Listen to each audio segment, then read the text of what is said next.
Buni hisoblash unaqa qiyin emas, ammo idrok qilib yozishlaringiz kerak bo'ladi. Birinchi misolni yozishni boshladik. Men o'qiyman. Shunga qarab misol tuzishlaringiz kerak bo'ladi-ya. Menga raqam kerak, nima so'zlar emas. Demak, 1 soatdagi daqiqalar soniga 1 daqiqadagi soniyalar sonini qo'shing. 1 soatdagi daqiqalar soniga 1 daqiqadagi soniyalar sonini qo'shing.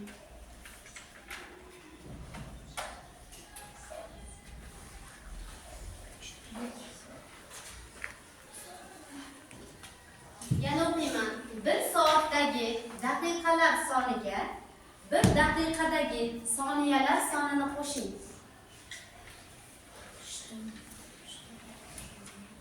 Bo'ldikmi?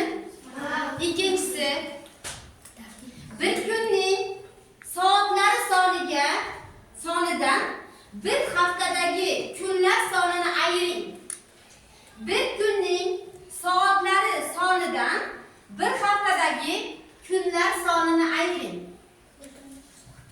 Bir kunning soatlari sonidan bir haftadagi kunlar sonini ayiring.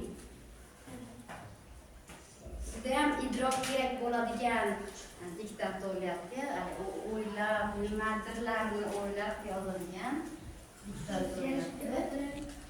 Xo'p, uchinchisi aytaymi? Bir kunning soatlari sonidan bir haftadagi kunlar sonini ayiring.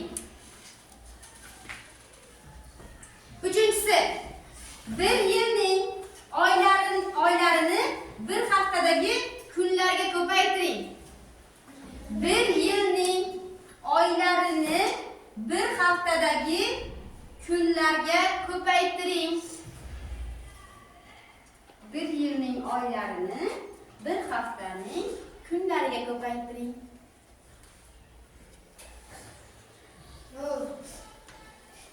Bo'ldingmi? Yana o'qiyman. Bir yilning oylarini sonini bir haftaning kunlariga ko'paytiring.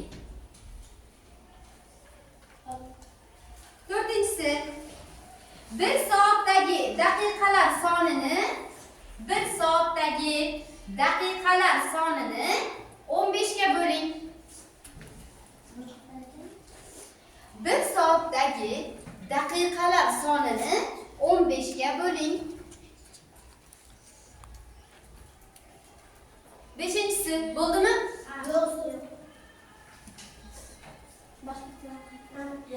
Bir soatdagi daqiqalar sonini 15 ga bo'ling.